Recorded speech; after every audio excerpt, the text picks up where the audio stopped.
We've had a very, very up and down first quarter. Today, on this episode, we're going to interview Tom Siamatis. He's the chief marketing economist for a very large firm. You're going to want to hear what he has to say. Listen all the way to the end. We hope you've been enjoying all the episodes from Secure Your Retirement. If you'd like to keep learning and receiving these episodes, hit the subscribe button and the bell so you receive alerts when they come out. We've helped thousands of listeners get on the path to securing their retirement. Now it's your turn. Let's dive in.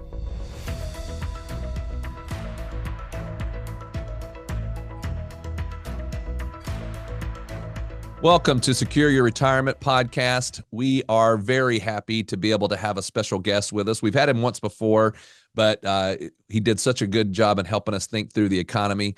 We have with us the chief market economist, Tom Siamatis. So, Tom, thank you very much for coming on and chatting with us again on another episode. Hey, thanks for having me on. I'm happy to be here. See you guys again. Seems just like yesterday. We were in January, North Carolina. Now it's, I guess the weather here is what January was like in North Carolina. We're a little behind you guys here in Kansas. Yeah, Kansas City. Well, hey, Tom, what we like to do on these, have somebody like you that kind of gives us a well-rounded picture of what's going on and everything. We hear all these different topics. You could get on one station and they're telling you one thing, get on another station, they're telling you something else. And so what we like to do is to try to give our audience, I guess, the big picture as to where things are. So I think because we try to do these quarterly, let's just give an overview of kind of the first quarter of 2025 and maybe give us a little bit of the highlights of how you saw that first quarter playing out. Sure. So if folks recall, right, we had the inauguration in January. So there was a ton of optimism after the election about all new things that are going to come down the pike and, all this potential stuff, right? But all of it was sort of in retrospect was more enthusiasm than it was reality, right? Things were kind of where they were before the election, during the election, right after the election. And you still had like the same old sort of mundane, everyday talking points of, are we going to be in a recession? No, things look pretty solid. Is the consumer hanging in there? We were talking about, stubborn inflation and whether the Fed would, how many times the Fed would cut, sort of run-of-the-mill stuff, right? And, as the new administration took hold and started doing stuff, it began, some of the activities that they were engaging in began kind of to take shape, right? So some of the things that I think made some sense, and like people were saying, hey, this is what I signed up for, this is what I wanted to see, was, they wanted to look at government efficiency, and they wanted to see some of the stuff that was happening in the prior administration, reverse, right? Mostly like social type issues, not necessarily economic, but, like the border and crime and things like that. And those kind of all started, kind of taking root. I mean, people, again, without taking sides here, and I know it's hard because a lot of people tend to view these things through their sort of personal lenses, but at the end of the day, it's like, you may disagree with what a lot of the things, how they're being done, but I don't think anybody would disagree, like, we should look into the government and how efficient it is. You may not like what's being done or the way it's being done, but you can't tell me that we're all 100% sure that the government is running like a Swiss clock. Things like that. So there was a lot of the typical type stuff. And then we started having these rumblings about, the tariffs and unfair trade practices. And again, that hit just as the quarter ended, right? It became official on April 2nd when Trump came out with the big, menu board of who the naughty children were and who was going to get punished. So we had pretty much a first, January is really good, right? I mean, at the end of the day, and what people need to take away from that is typically, again, this is not a typical, we're not in a typical spot right now, but typically when you have a very strong January, you have generally a strong year in the market. So we had a rip roaring, really nice January, and that kind of permeated into, spilled over into February. And then we started all of this sort of tariffs getting stirred and the lawsuits, the back and forth. Which is to be expected because, politics are politics, right? But it wasn't anything out of the ordinary until we kind of, hit that Independence Liberation Day, whatever you want to call it. And then it became real for the markets that there was going to be tariff turmoil. And that's kind of what we've been dealing with here the past 3 weeks. And, I'll stay there unless you guys want to get into anything specific in the quarter, but it was kind of like started off great, started off promising, a lot of enthusiasm, a lot of, potential. And then we started getting bogged down into, lawsuits, finger pointing. He said, she said, it's like I said, it's expected, but when we talk about tariffs, I can kind of give you my take on it and hopefully it'll make some sense to folks. Yeah. So, I think a lot of people walking into the year would all agree, regardless of what side you're on, that this year is going to be a bit crazy. There's a lot of uncertainty. How aggressive are some of these policies administered and all that stuff? And so now I think we're seeing that it's actually happening. We walked into the year knowing that it's going to happen at some point. Now we're seeing it happen, and I think that's kind of leading to some of the volatility that we're seeing in the market.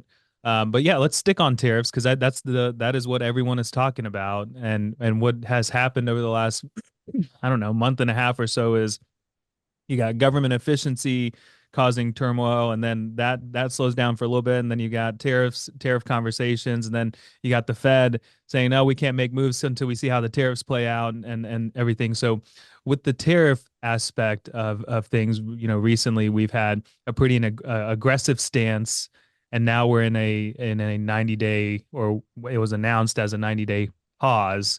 So what's first, I guess, give people some background if they haven't been paying fully attention as to this tariff conversation, some background as far as how it started, where it's at, and then give us your thoughts on where is this going? What's your opinion on it? Is it the right way? Is it too aggressive? What's your feeling on it? Okay, so you reminded me when you were telling me I had a professor when we were taking a military history course whose final question was, please explain and illustrate the development of warfare from Plato to NATO, right? So you got 4 hours to write it. So let's back up on a little bit about why we have these quote unquote unfair tariffs, if you want to call it that, right?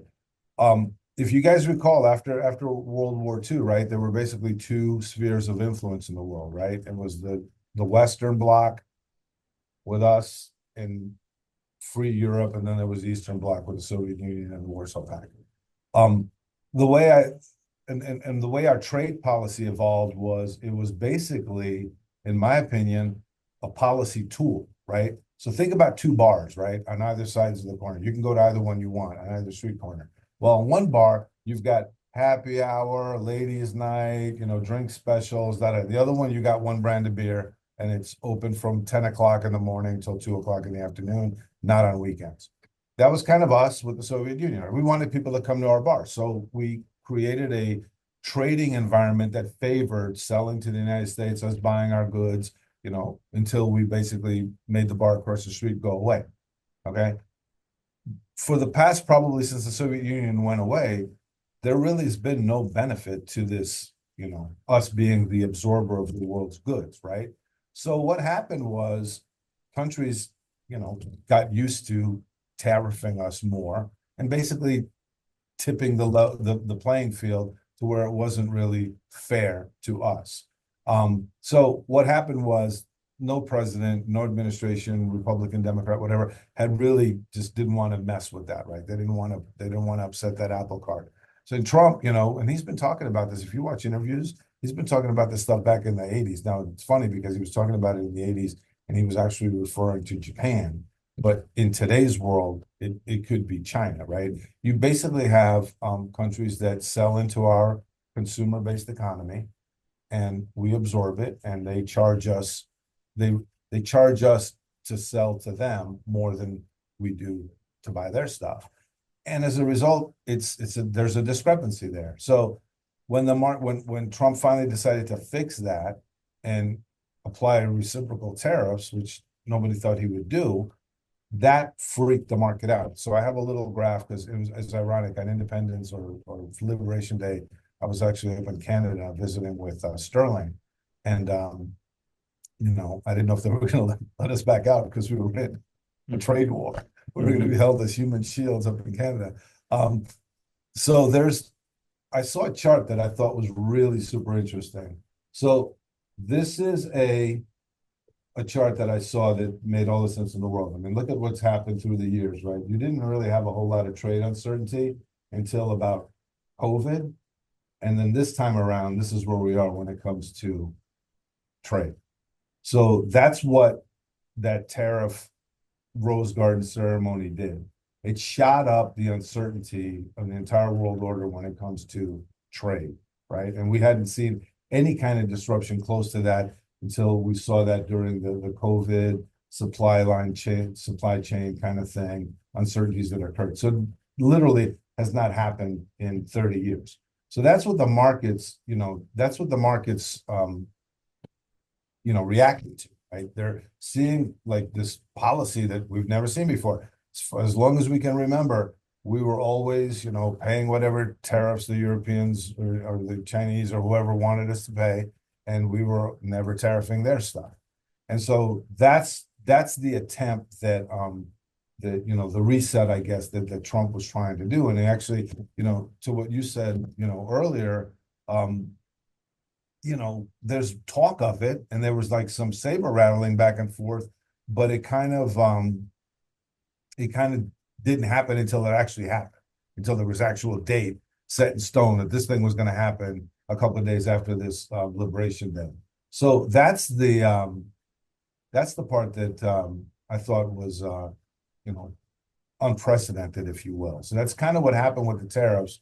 And I mean, we can get into more specifics if you guys want, but that's really what it was. It was just an upending of the world order, as probably easily the last 30 years, if not probably for the last 70 or 80 years.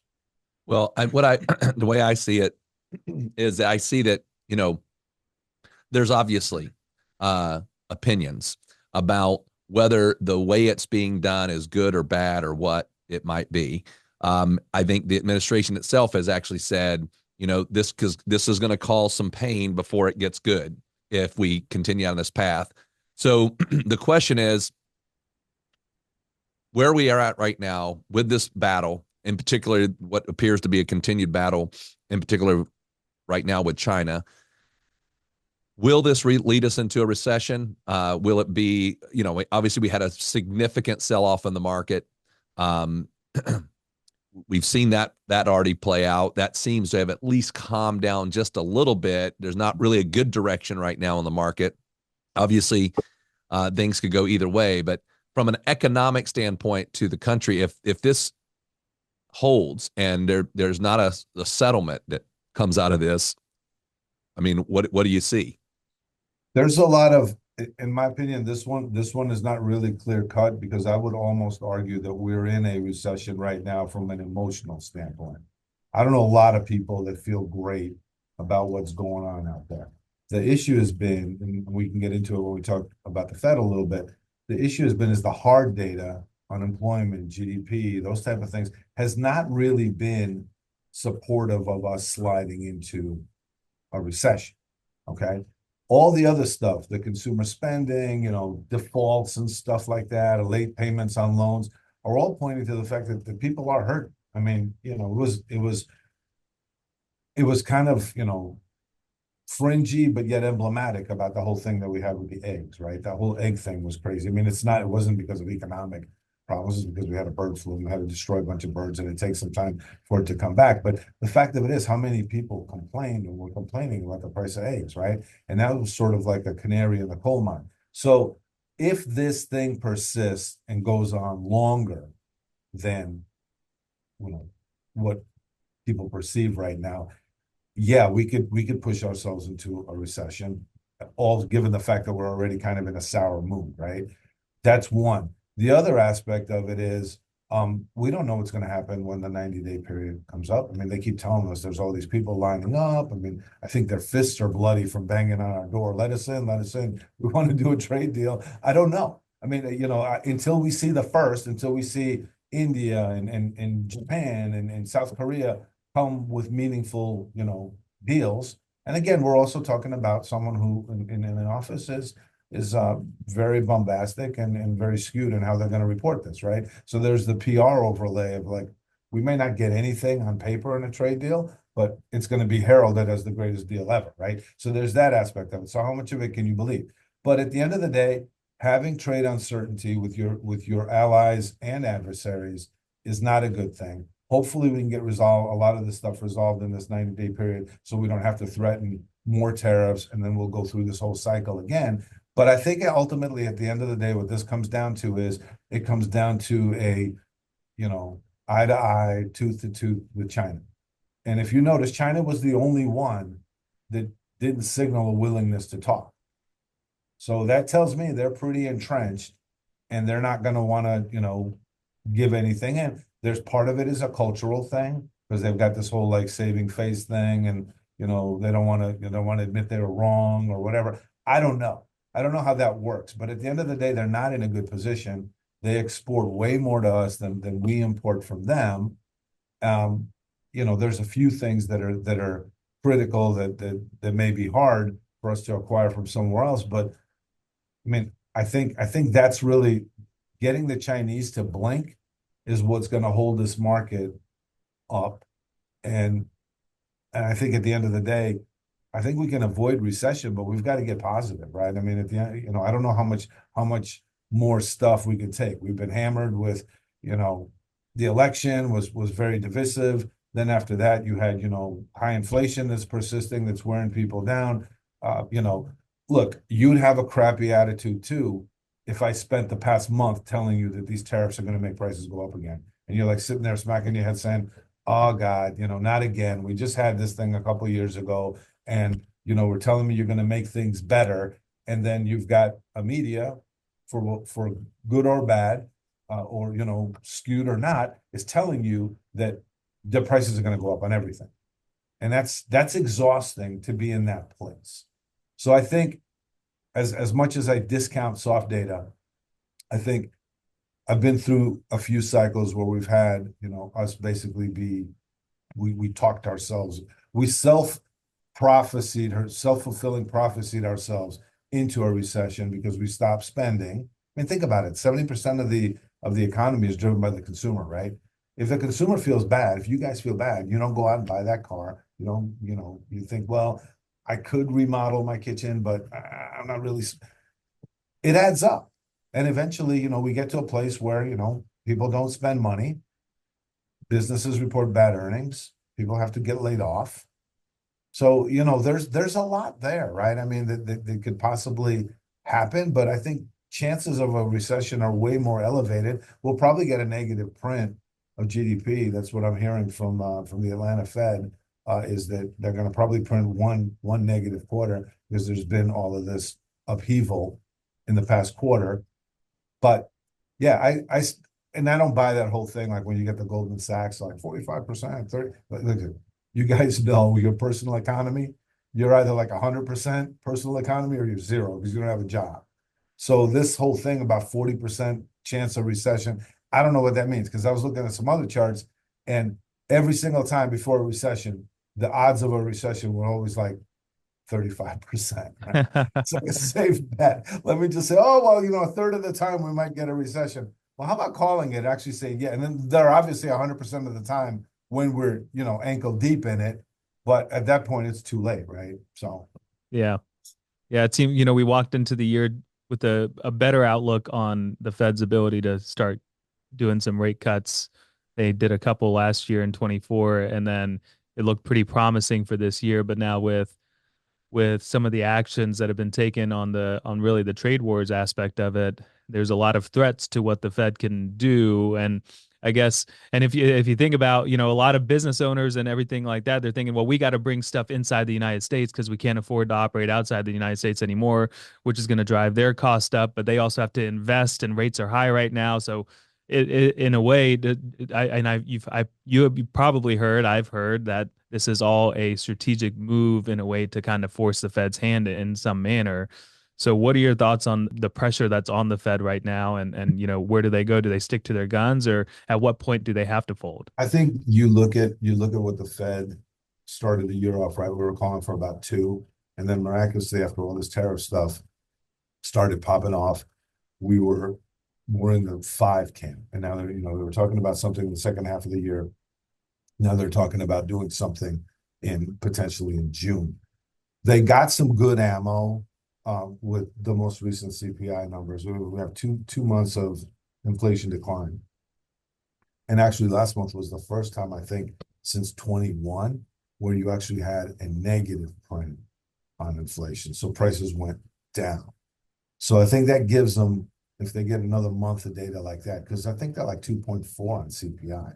It's not that far. If they can get closer to, you can demonstrate that there's been, 3 months of downward sliding, I think that gives them an out to lower rates. The challenge is that the bond market's not buying it, right? The bond market, I think the thing that gets lost in the whole Fed, inflation, tariff thing is that we have 36 guys, we have $36 trillion in debt that needs to be financed. And the market's like, how are you guys going to fix this? Because it's not getting better. We didn't fix Social Security. We didn't fix Medicare. I don't know how we got to $36 trillion, but we don't have anything to show for it. You still have all those systemic problems out there, underfunded stuff that we keep kicking down the road. So the bond people are saying, well, wait a minute, I don't care what the Fed does on the short end. Who cares? I care about the fact that, this $36 trillion needs to be refinanced, and I don't want to get paid 4% for it. I want to get paid 5%. And that's the bigger challenge. Is how do you win the confidence back? The Fed will do what the Fed's going to do. And I think, a quarter basis point or 50 basis points here is not going to it may make a big difference in the trading of the economy, of the stock market, but not the economy for the most part, right? I mean, what's 50 basis points, right? It's not, it may jazz the market, but I think at the end of the day, what the challenge here is we need to see movement from a government that spends a lot of money. I mean, think about this. This is really interesting to me. It's like our budget was about $4.5 trillion in 2019 for the government. It's like over 7 now. And the question I ask is, what have we gotten for that extra 60%, 70% of spending? I don't know. I can't point to anything. My life's not better. It's not, and yet when you go to the government and say, we need to bring us back to 2019 levels, they're like, no, we can't. The whole system will collapse on itself. We're going to have Armageddon and crazy, revolution in the streets, blood in the streets. That's the challenge, right? The challenge is you have to convince the markets that rates need to come down. And when you're slogging out $36 trillion that needs to be refinanced, kind of makes you wonder why we didn't sell bonds, 100-year bonds at 0% interest rates or effective rates or 2% long-term rates, and now we're here.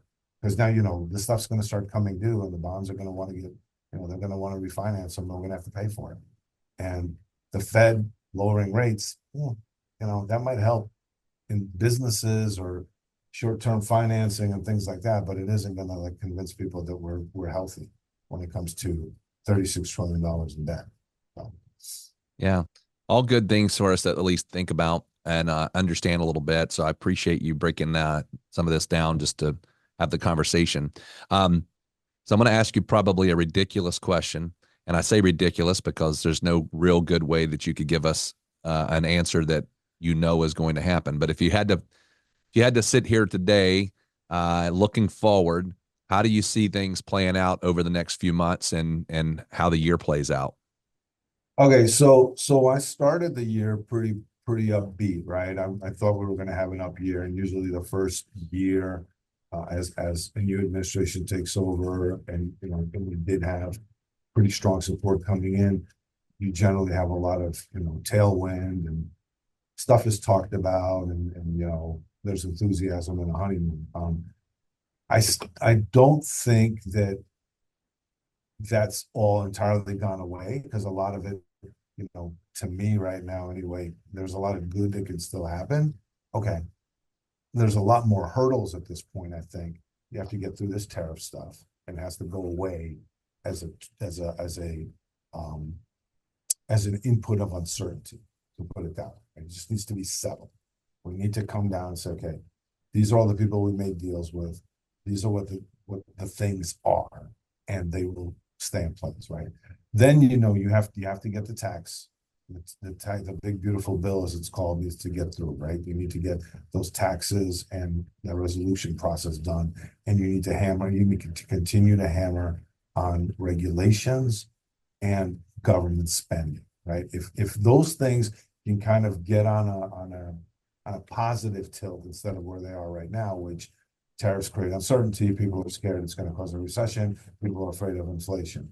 That's not a positive for the rest of the year. But if we can say we resolve the tariff stuff, prices are going to get steady, we're going to get inflation down. Also, we're going to streamline some government, and we're also going to lower, the cost of doing business, and encourage that stuff. Energy prices, need to have come down. I mean, I think oil's like $60 a barrel. I'm seeing sub $3 gas in a lot of places, right? So that's a good thing. If those things get on a positive tilt, I can see us making back everything we've lost, and probably hitting another 10 to 15% in the second half of the year.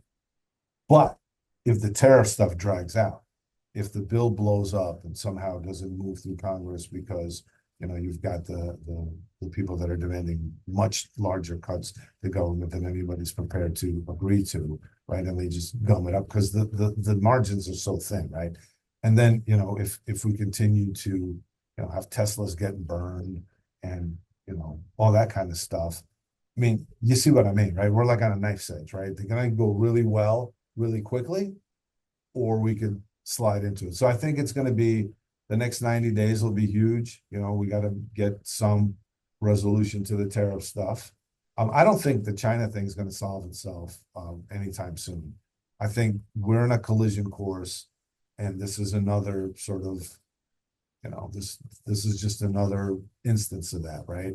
They want to dominate world trade, and they want to be the dominant power. They see us as being weak and, acquiescing, and they feel like they're on the ascendancy. And I think they're going to be sorely, they're going to be very sorry if they test us outwardly. They already do it in various ways, right?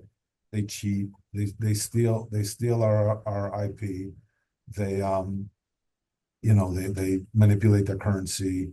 I mean, the fentanyl stuff that they ship over the border, all of that stuff. There's a lot going on there, right?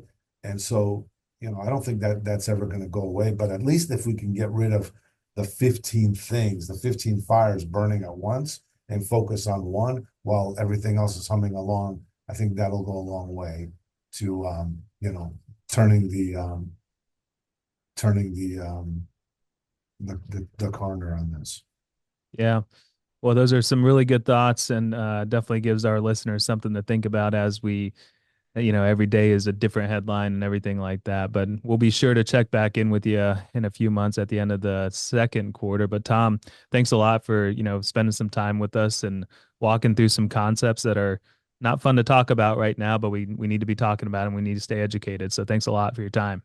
Yeah, hopefully next time we chat, it'll be a little bit more uplifting, right? I mean, this is what's to be expected. Markets, move up and down, and I think we got lulled into this sense of calmness, and I think volatility is a thing, and it's always something different, right? I mean, you can go back decades and find something that popped off here or there. I think this is one of those. I don't think this is the beginning of some sort of the end.